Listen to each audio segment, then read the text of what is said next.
Ganito kami magluto at mag-prepare ng itlog sa aming bahay. So, it's all eggs just with salt and pepper. At alam nyo ba ano ang kasabay naming pagkain ng itlog? Others will eat rice or bread or other vegetables. But for us, we eat it together with pork. So, eto ay pinakuloang pork, adobo, without soy sauce, without sugar. So, just pure salt, pepper, and vinegar. So, yan. Mataba, di ba? This is also how we eat pork. Yung ratio ng taba at saka ng laman ay equal lamang. We don't avoid fats. Hindi kami umiiwas sa taba, pero alam nyo ba kung ano yung iniwasan namin? Carbohydrates, kanin. Yes, hindi kami kumakain ng kanin, and that is what is in our table. So yan, that's egg, and then the pork, and then the chicken feet. Tapos, yung aming beloved neighbor nagbigay ng German franks with cheese. But what we prepared only are this, adobong Adidas, and then eggs, plus ito yung mga spices, kung ano-anong spices lang. So these spices will just make the food looks and taste not so ordinary. Para pang pasarap without the added carbs. So bakit walang kanin? Because when we avoid kanin, when we avoid rice, when we avoid carbohydrates, we are also avoiding heart attack, yung cardiovascular diseases, heart attack, stroke, yung pagkakaroon ng atherosclerosis, and associated na mga problems in the blood vessels like yung problems sa kidney, yung pagkakaroon ng CKD galing sa hypertensive nephropathy o yung pagkasira ng kidney dahil sa pagtaas ng blood pressure, and also diabetic nephropathy, pagtaas naman ng blood sugar na nakakasira din sa mga microvascular elements ng ating kidneys. So when we limit rice, when we limit carbohydrates, we are also limiting the incidence of heart attack. I know mahirap paniwalaan because for the longest time, yung sinasabi sa atin is iwasan yung taba. Umiwas sa taba upang hindi magkaroon ng sakit sa puso. Pero lahat tayo, marami nang kilalang namatay na umiiwas sa taba for the longest time in their lives, and yet they still succumb to heart attacks, to stroke. Yung kanilang blood lipid level is within normal limits, umiinom ng statins, hindi na kumakain ng taba, hindi na kumakain ng itlog, nililimit yung itlog to 1 egg per week, hindi na o kumakain ng mga fried foods, lahat tinola, lahat sinabawan, lahat grilled, avoiding fats altogether. And yet, ano yung nangyari? They are still being hospitalized because of cardiovascular disease. Hindi ba kayo nagwa-wonder kung marami tayong kilalang mga health conscious na hindi kumakain ng karne, hindi kumakain ng baboy, umiiwas sa chicharon, puro prutas lamang yung kinakain, panay kain ng tinapay, kanin, pero walang meat. And when they get their lab results, nakikita merong either elements of fatty liver disease, merong elevation ng mga liver enzymes, o pagtaas ng kanilang triglycerides or VLDL, kahit pa yung LDL nila ay mababa. Meron ding iba na yung kanilang blood sugar control ay tumataas din. And this is of no surprise now. Noong unang panahon, sinasabi na yung pagkain ng taba yung nakakasama. But that is already a thing of the past because in 2019, ang Diabetic Association of America, American Diabetes Association or ADA, already published the 9 types of diet na nakita nilang nakakatulong sa pag-control ng blood sugar ng mga diabetics.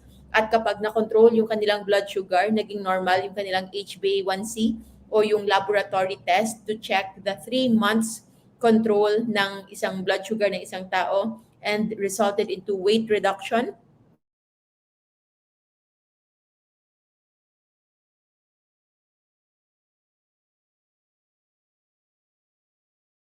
yung kanilang mortality ay also bumababa din. So that is how important yung ating adhere sa low carb way of life. And just recently, 3 days ago, 4 days ago, it's already March 4, yung AHA naman, American Heart Association, also published in support.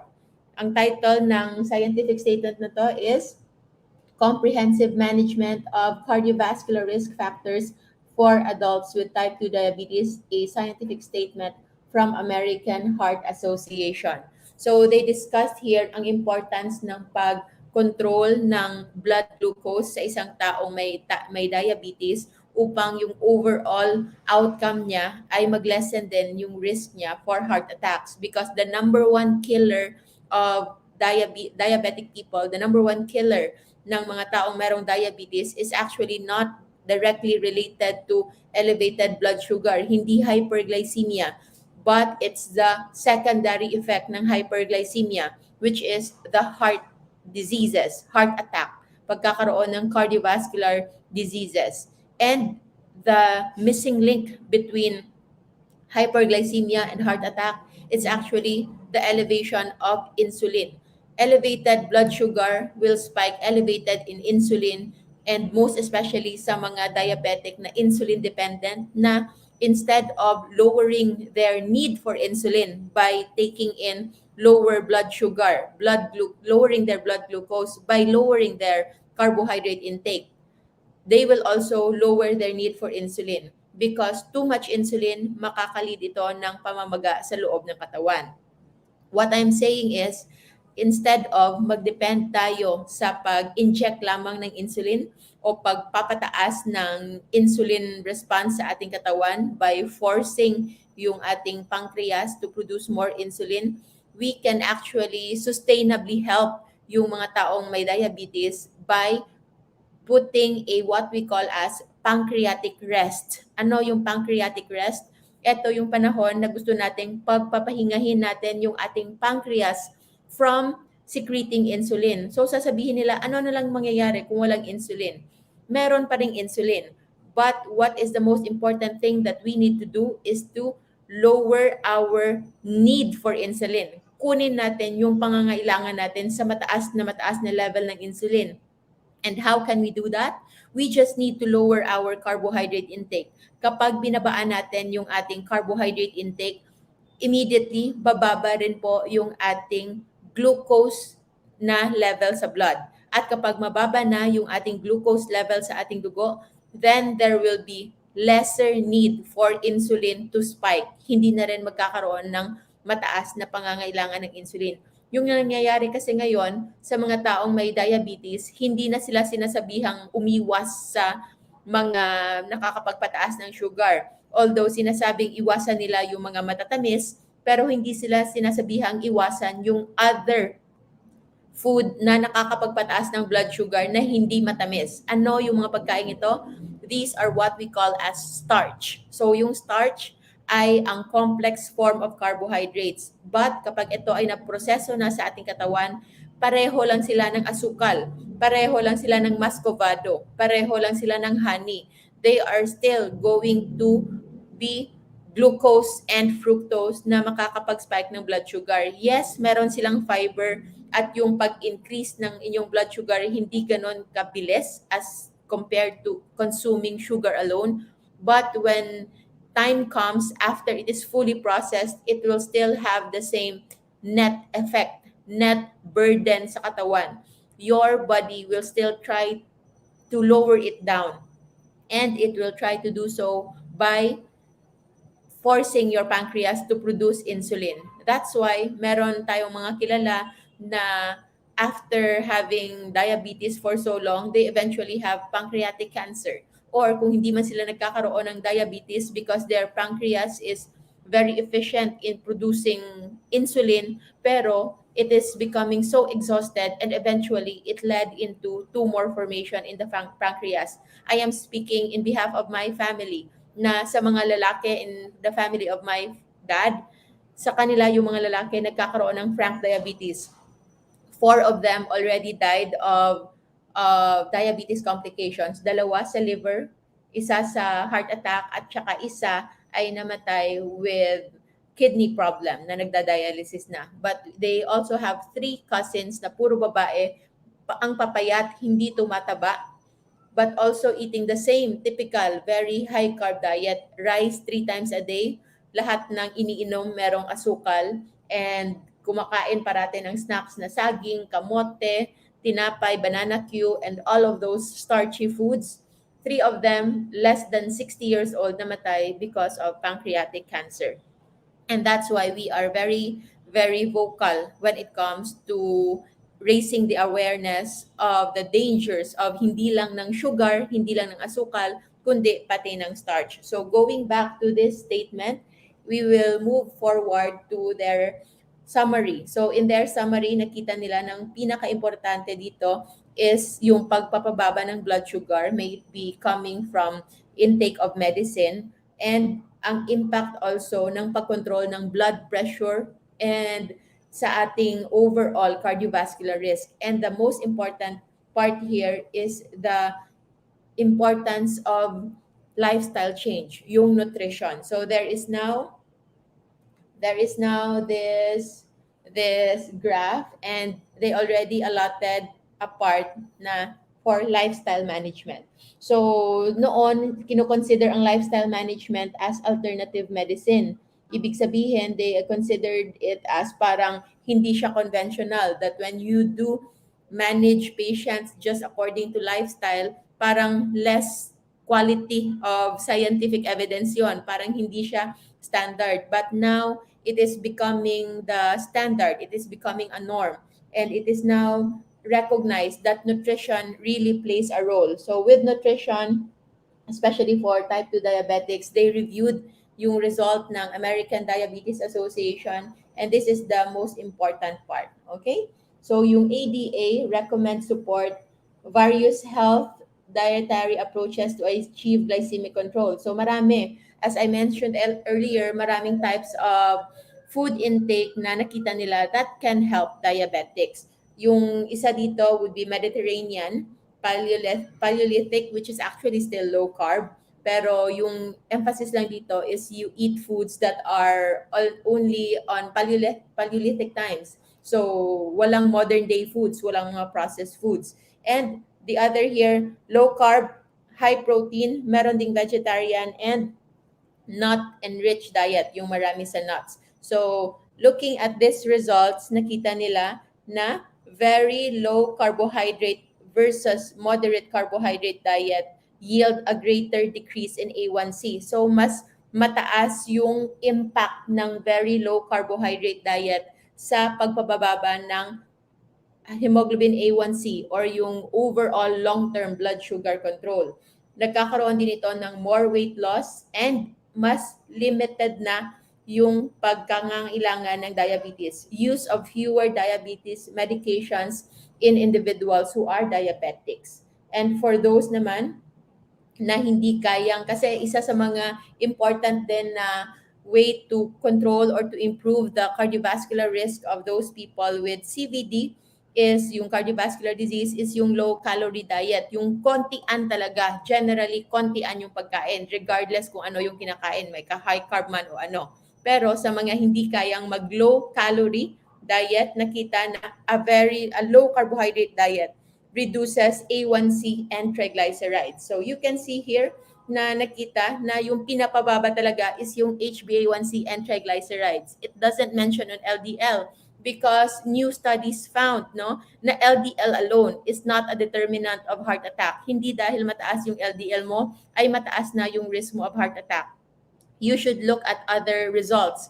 Kapag mataas yung LDL pero may kasamang mataas na triglycerides at mataas na HbA1c, then definitely that is dangerous. Pero if isolated LDL alone yung mataas, especially kung ito ay large density LDL, meaning hindi ito yung mga small density LDL na nakakabara ng ugat, without the increase in HbA1c, normal yung blood sugar, and yung triglycerides ay mababa, normal low triglycerides, then that is not a risk of heart attack. That is considered as not an important factor to consider. Hindi kailangang matakot.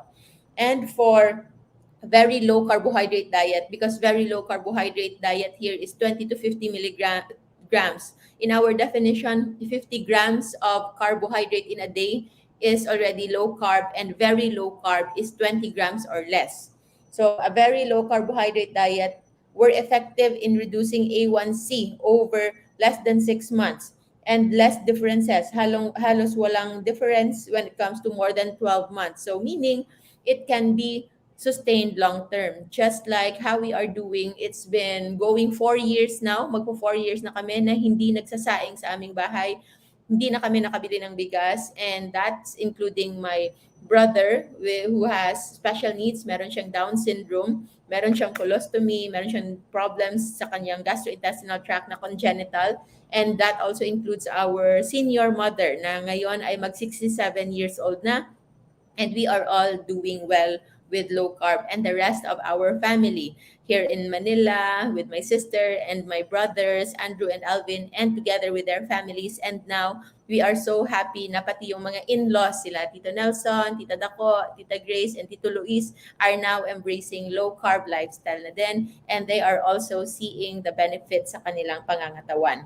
So nakita dito na for those na nag-join ng very low carbohydrate dietary approaches, kailangan importanteng gawin ito with professional healthcare because mangangailangan ng adjustment sa diabetes medication dose. Because kapag hindi in-adjust yung diabetes medication dose accordingly, pwedeng mag-lead into hypoglycemia. Ang pagkakaroon ng hypoglycemic episodes for those who are doing low carb is only seen sa mga either hindi gumagawa ng tama, sa mga naglo-low carb pero nag-cheat ng high carb, bigla-biglang kumakain ng sweets, and also the people who are taking medications to lower their blood sugar. But when you do low carb the right way, especially with the right knowledge and guidance kung paano tamang pababain yung pag-adjust ng mga dose medications, not just in hypoglycemic meds, but also in blood pressure medications, then you are lowering your risk of complications, yung possible side effect nito. And the most important part, you will be able to maximize the benefit. Mas maririp ninyo yung benefits of how to do it. So that's why ADA recommends individualized nutrition plan for focusing on total calorie and metabolic goals using a medical nutrition program as needed to achieve goals. So hindi na siya considered as alternative medicine. It is already part of medical nutrition therapy. And medical nutrition therapy can be different from person to person. That's why you have to know which one will work for you. So, kakain ako. It's already been 20 hours since my last food intake yesterday. Before 5 o'clock, tapos na akong kumain because we have to start our next operation yesterday. So, I only eat 1 meal a day. So, 1 meal a day, minimum of 19 hours of fasting. That is OMAD. OMAD, or 1 meal a day. So, when you do OMAD, you cannot eat the same amount of calories you usually eat when you eat 3 times a day. So that alone is already considered as low total calorie, lowered calorie intake in a day because of fasting. But your benefit will be maximized, will become even more if what you eat during that time is actually low carbohydrate. Low carbohydrate but nutrient dense. Mataas sa sustansya, mataas sa nutrition, and one of the most nutrient dense food in the world would be eggs. So 1, 2, 3, 4, 5, 6. So that's 6 eggs, and this pork at saka yung Adidas, and dalawa lang kami yung kakain yan. This is how we usually eat, and matagal na rin ako nag-pork. For the past few days, kumain ako ng beef. So this is my first pork, I think, for the week. And yun lang muna for now. If ever you like this video and you wish to know more, and if you have conditions that you think you need some health adjustment, or if you are a healthcare professional who wants to learn more, we have an LCF masterclass, low carb and fasting masterclass, para malaman natin. We learn, it is an educational platform for us to understand thoroughly how low carb nutrition can work and how it can be paired up with standard medicine, and how we can maximize the benefit of both traditional standard medicine and the nutrition part of medicine. Let food be thy medicine. just message our Facebook page rather, LCF Masterclass by yours truly. I am Dr. Rojo by profession. I am an ENT specialist and now currently training for facial plastic surgery, but I have a special interest on nutrition using low carb lifestyle and fasting for healing because I want to do surgery as my own passion, but my heart speaks for helping people heal themselves. So I no longer treat patients directly, but I educate patients kung paano nila pwedeng pagalingin yung kanilang sarili. All of these knowledge are in our LCF Masterclass, which you can already watch and be a part of our exclusive group. And for starters, you can join Life Without Rice group, already 400,000 members. Thank you so much.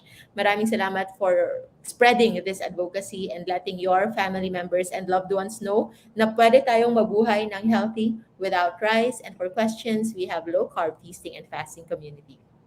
Thank you so much, everyone. Kakain ako. Maraming salamat. Remember to always stay low carb so that we all stay safe. Have a good day.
Every day I'm shuffling.